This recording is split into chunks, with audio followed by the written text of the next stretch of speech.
अगर तुम भी यही सोचते हो कि ऊँट अपनी इस जगह पे पानी भर के रखता है तो मुबारक हो, तुम भी मेरी तरह गलत फहमी में जी रहे हो। क्योंकि देखो, इस चीज को हम्प बोलते हैं और हमें बचपन से ये बताया गया है कि ऊँट बिना पानी पिए कई हफ्तों तक जिंदा रह सकता है, क्योंकि वो अपना पानी यहाँ जमा कर लेता है। पर ऐसा नहीं है। हाँ, ये बात तो सही है कि ऊँट बिना पानी पिए लंबे समय तक जिंदा रह सकता है, पर वो इसीलिए क्योंकि वो एक ही बारी में 15 मिनट के अंदर 100 लीटर से भी ज्यादा पानी गुड़गुड़ गुड़गुड़ करके पी जाता है। पर अगर वो पानी यहाँ जमा नहीं होता तो कहाँ होता है? तो वो पानी जमा होता है ऊँट के अंदर मौजूद खास टाइप की नलियों में, जिन्हें ब्लड स्ट्रीम बोलते हैं, और यहाँ जमा। इसीलिए एरोप्लेन की विंडो राउंड होती है, ना कि square, rectangle, triangle, pentagon, hexagon, octagon. अरे मोरी मैया, क्योंकि वैसे तो अगर तुम किसी खिड़की के बारे में सोचोगे तो तुम्हारे दिमाग में स्क्वायर या रेक्टेंगल शेप की खिड़की आएगी, पर एरोप्लेन ने बोला मेरी वाली अलग है खिड़की। क्योंकि भाई पहले शुरुआत में तो एरोप्लेन में भी स्क्वायर विंडोज होती थी, पर इसकी वजह से एरोप्लेन क्रैश बहुत ज्यादा होते थे, क्योंकि एरोप्लेन के हवा में जाने के बाद जो खिड़की के कोने थे उन पे बहुत ज्यादा प्रेशर लगता था, और इसकी वजह से खिड़की के कांच टूट जाते थे और एरोप्लेन क्रैश हो जाता था। तो हवा में प्रेशर को संभालने के लिए खिड़की के कोने मोड़ दिए।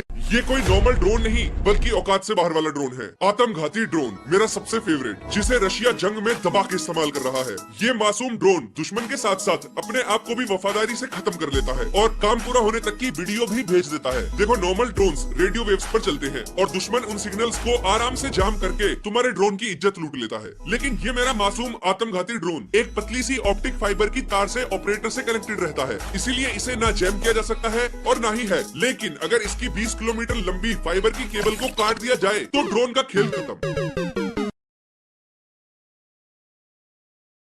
दुनिया की सबसे ज्यादा रेयर फोटोज। नंबर 1, ये देखो, यहाँ तुम्हें महात्मा गांधी जी दिख रहे होंगे और साथ में एक छोटी सी बच्ची, पर पता ये है कौन? इंदिरा गांधी जी हैं भाई। नंबर 2, अब मैं शर्त लगा सकता हूँ कि तुम इस फोटो में इनको पहचान ही नहीं पाओगे, ये फोटो इतनी ज्यादा रेयर है भाई, ये शहीद भगत सिंह जी की फोटो है। नंबर 3, अब ये देखो यार, ये केदारनाथ मंदिर की 1860 की फोटो है, इतनी पुरानी, और आज अगर तुम देखो तो केदारनाथ मंदिर ऐसा दिखता है। नंबर 4, क्या तुम इस फोटो में इस बच्चे को पहचान पाए? ये है सुभाष चंद्र बोस जी, जब उनकी एज 14 साल। रात में चमचमाते इस चांद को देखकर हम इसे प्यार से चंदा मामा पुकारते हैं, लेकिन ये चंदा मामा असलियत में कितना खतरनाक और जानलेवा है, आज आप इस वीडियो को देखकर समझ जाओगे, इसीलिए वीडियो को पूरा देखना। दरअसल चांद की मिट्टी इतनी खतरनाक और जानलेवा होती है जिसे साइंटिस्ट बारूद से भी ज्यादा खतरनाक मानते हैं, क्योंकि नासा के अपोलो 11 मिशन के दौरान नासा के एक एस्ट्रोनॉट जिनका नाम हैरिसन स्मिथ था, जब ये चांद की जमीन पर कुछ घंटे घूमने के बाद स्पेसशिप में वापस आए तो ये चांद की खतरनाक मिट्टी इनके स्पेस सूट में चली गई थी, और फिर ये मिट्टी सांस के जरिए इनके फेफड़ों में भी चली गई, जिससे इन्हें लूनर हे फीवर यानी चंद्र बुखार हो गया, जो बहुत ही ज्यादा खतरनाक होता है, जिससे इनकी आंखें लाल हो गईं,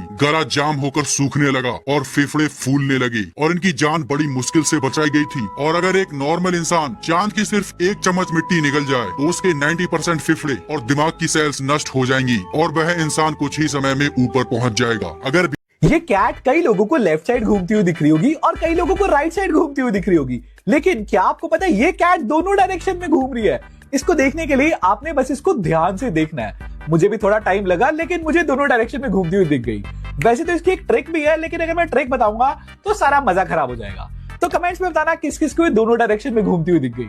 आखिर हमें रात को दरवाजे बंद करके क्यों सोना चाहिए, ये वीडियो देखकर आपके होश उड़ जाएंगे। ये बात मैं आपको पहले ही बता दूं कि इस वीडियो में कोई भूत या प्रेत नहीं है। दरअसल ये बात 31 जुलाई 2022 की है, जब एक औरत अपने बच्चे के साथ घर आई और उसने दरवाजा बंद कर दिया। तभी थोड़ी देर के बाद कोई अजीब सी शक्ल का दिखने वाला अजनबी आदमी वहाँ दरवाजे पर आ गया और दरवाजे में लगे कैमरे को घूर घूर कर देखने लगा। फिर जब बाद में पुलिस ने उसे पकड़ा तो पता चला कि वो आदमी पागल था और उसके हाथ में खंजर था। अब आप सोच सकते हो कि दरवाजा अगर खुल जाता तो क्या होता। मान लो आप प्लेन में बैठ चुके हो और अचानक अनाउंसमेंट होती है,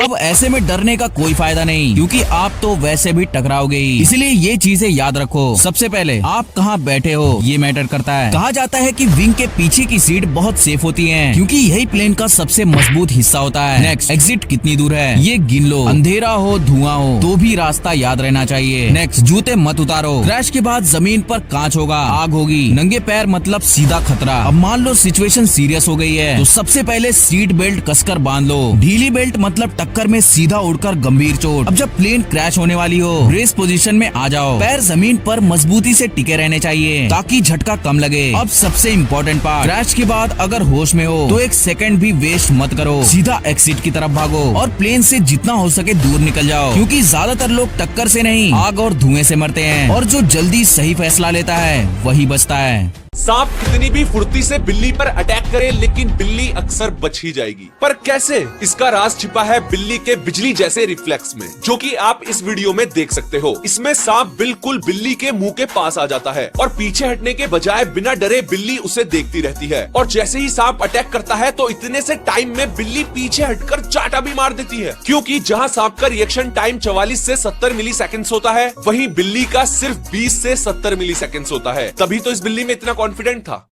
क्या आपने कभी सोचा है कि प्लास्टर कटर प्लास्टर को तो आसानी से काट देता है, लेकिन इंसान के हाथ को कभी क्यों नहीं काटता? क्योंकि मेरे हिसाब से तो इसे इंसान के हाथ के 2 हिस्से कर देने चाहिए। लेकिन ऐसा इसलिए नहीं होता क्योंकि बाकी कटर्स की तरह प्लास्टर कटर का ब्लेड गोल गोल नहीं घूमता। अब गाली देने से पहले मेरी पूरी बात सुन लो। प्लास्टर कटर का ब्लेड गोल नहीं घूमता बल्कि तेजी से वाइब्रेट करता है। इसीलिए इस कटर को गुब्बारे जैसी सेंसिटिव चीज पर चलाने से भी गुब्बारा नहीं फटता। और अगर आप इसे इंसान की खाल पर चलाते हो तो खाल इसके साथ साथ वाइब्रेट करेगी और बिल्कुल भी नहीं कटेगी। यही होगा अगर गलती से प्लास्टर कटर प्लास्टर के बजाय हाथ पर चल जाएगा। दरअसल प्लास्टर कटर की ब्लेड्स इतनी शार्प होती है कि वो आसानी से मोटी लकड़ी को भी काट देती है, लेकिन कभी इंसान की स्किन को नहीं काट पाती, क्योंकि प्लास्टर कटर की ब्लेड्स गोल गोल नहीं घूमती बल्कि 3 mm की डिस्टेंस पर बस आगे पीछे हिलती रहती है, जिस कारण इससे हार्ड चीजें जैसे कि प्लास्टर तो कट जाता है, लेकिन हमारी स्किन सॉफ्ट एंड फ्लेक्सिबल होने के कारण वो इस ब्लेड के साथ ही आगे पीछे हिलने लगती है और कटती नहीं है।